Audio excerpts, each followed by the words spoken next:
गुरु बृहस्पति ने कितना सुंदर संदेश दिया, बिटिया तुम जाओ नहुस के सामने प्रस्तुत हो जाओ और नहुस से कहो कि मैं आपको अपना पति स्वीकार करने के लिए तैयार हूं, लेकिन मेरी छोटी सी शर्त है।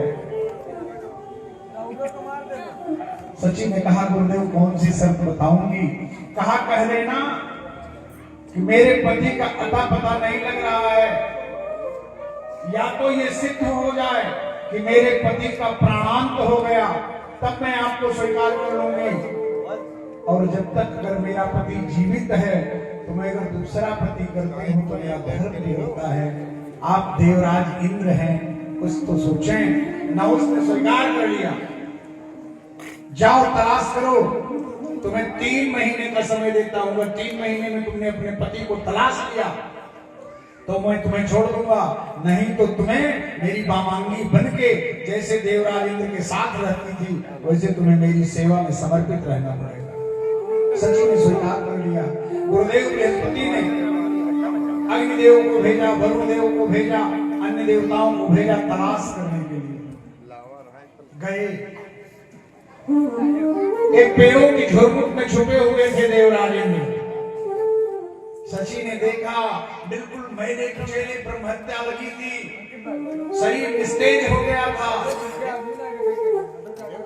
लौट कर आई, गुरुदेव से कहा गुरुदेव मेरे पतिदेव तो मुझे मिल गए, लेकिन वो निस्तेज हो गए हैं, म्लेच्छ हो गए हैं, कुरूप हो गए हैं। गुरुदेव कुछ कृपा करो, उनकी ब्रह्महत्या उनसे दूर हो जाए।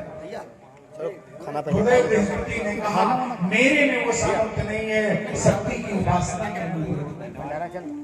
बस हो गया। गुरुदेव बृहस्पति ने अनुष्ठान किया, हो गया बस ठीक। सहस्त्र चंडी महायज्ञ का अनुष्ठान। नहीं ठीक है, हो गया। गुरुदेव बृहस्पति आचार्य बने,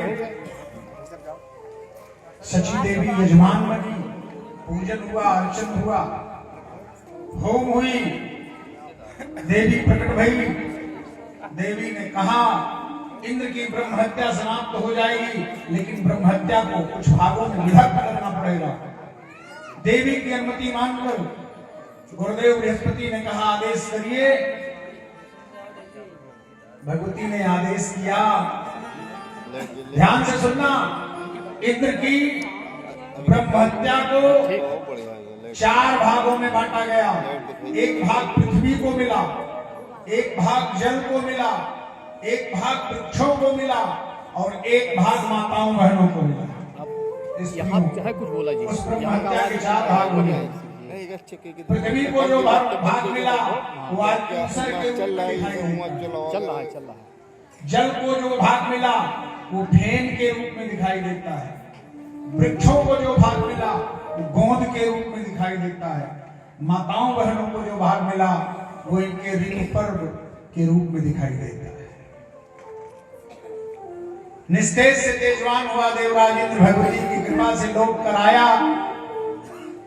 पुनः महाराज नहुस को कैसे उतारा जाए देवराज इंद्र पद से, तो कहा कोई पाप कर्म करवाया जाए इनसे। सारे लोगों ने युक्ति बनाई, सची को भेजा, कहा मैं तुम्हारी पत्नी बनने को तैयार हो गई, मेरे पति का आता पता नहीं लगा। तो कहा फिर कैसे बनोगी?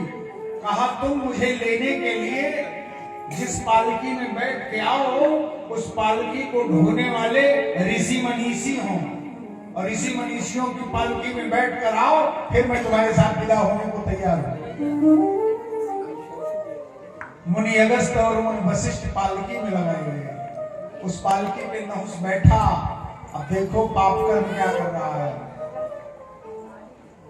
जिनकी गुरुता का कोई था नहीं, जिनकी गुरुता में राम पढ़े हो ऐसे वशिष्ठ जी, जिनकी गुरुता के चरणों में साष्टांग राम प्रणतपात हुए हो ऐसे अगस्त जी पालकी में लगे हैं। और पालकी थोड़ा धीरे धीरे चल रही है तो सर्प सर्प नहुस पालकी के भीतर से बोल रहा, सर्प सर्प माने तेज चलो तेज चलो। क्रोध आ गया दोनों ऋषियों को। मूर्ख, एक तो हम मनीषियों को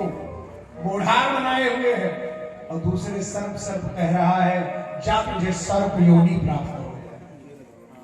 वही महाराजा नहुस 10,000 वर्षों तक सर्प योनि में रहे। चरणों में गिर पड़े महाराज, इसका प्रायश्चित कहा जब पांडवों के 5 बेटे उत्पन्न होंगे, युधिष्ठिर, चलो टोपी पहनो। भीम, अर्जुन, नकुल और सहदेव, पहने उन्हें आज युधिष्ठिर जी का दर्शन प्राप्त करने से तुम्हें सर्प योनि से मुक्ति मिलेगी। ये भगवती पराम्बा का आदेश। बोलिए देवी भगवती पराम्बा की। राजर्षि जन्मेजय ने कहा गुरुदेव आपने एक से एक कथा श्रवण कराई, कितनी सुंदर सुंदर कथाएं आप बता रहे हैं गुरुदेव। मैं आपकी कथा को सुनकर, आपके सुंदर वचन को सुनकर, आपके अमृतमयी वचन को सुनकर आह्लाद से भर गया। लेकिन गुरुदेव बार बार मन होता है कि कुछ और नूतन सुन लो, कुछ और नूतन सुन लो। ध्यान देना, सच्चा श्रोता वही है जिसके मन में केवल एक ललक हो कि गुरुजी ने अभी ये सुनाया, अब कुछ और अच्छा सुनाते, कुछ और अच्छा सुनाते। ऐसा श्रोता किसी काम का नहीं। अच्छा, श्रोता 3 तरह के होते हैं। एक होते हैं श्रोता, एक होते हैं श्रोता और एक होते हैं सरौता। आशीष भैया सरौता देखे? सरौता वो होते हैं, जैसे सरौता का काम क्या है? सुपारी को काटना, कुटुर कुटुर करता रहता है। तो ये बैठे तो रहेंगे कथा में, लेकिन कुटुर कुटुर करते रहेंगे। दीदी से तो, बहनी से तो, भैया से तो, काका से तो, नानी से तो, नाना से तो, ननद से तो, भौजाई से तो, चाचा से तो, पित्ती से। ये कुटुरे कुटुर करेगी सरौता। अब कुछ जने तो है मस्ती में, मस्तराम मस्ती में, आग लगे मस्ती में। एक जगह कथा चल रही थी महात्मा की, कथा चल रही थी महात्मा की। तो एक मैया, 1 दिन हुआ, 2 दिन हुआ, 3 दिन हुआ, जैसे पहुंचे कथा तैसे सो ही जाए। एक दिन महात्मा जी ने कहा बगल वाली महिला से कि जरा देवी जी को जगाओ। माता जी को जगाया तो महात्मा ने पूछा मैया इस कथा में आते ही तुम सो क्यों जाती हो? अरे कहा गुरु भगवान, हे महाराज, ये इसे तो सालों साल कथा वही गाड़ी में आए हैं। महाराज जी ने कहा क्यों? अरे कहा महाराज हम नींद की 5-5 गोली खाते हैं, तब भरा नींद ना आओ। कहा जनी कहा किया आई थे तुरंत ही नींद आई आते। हमने कहा हे भैया उस डॉक्टर की दवा बंद कर दो, डॉक्टर बिंद्रेश वाली, वो नुकसान पहुंचा रही है। अब तुम केवल सत्संग का प्याला पीना शुरू करो, तुम्हारी नींद अपने आप ठीक हो जाएगी।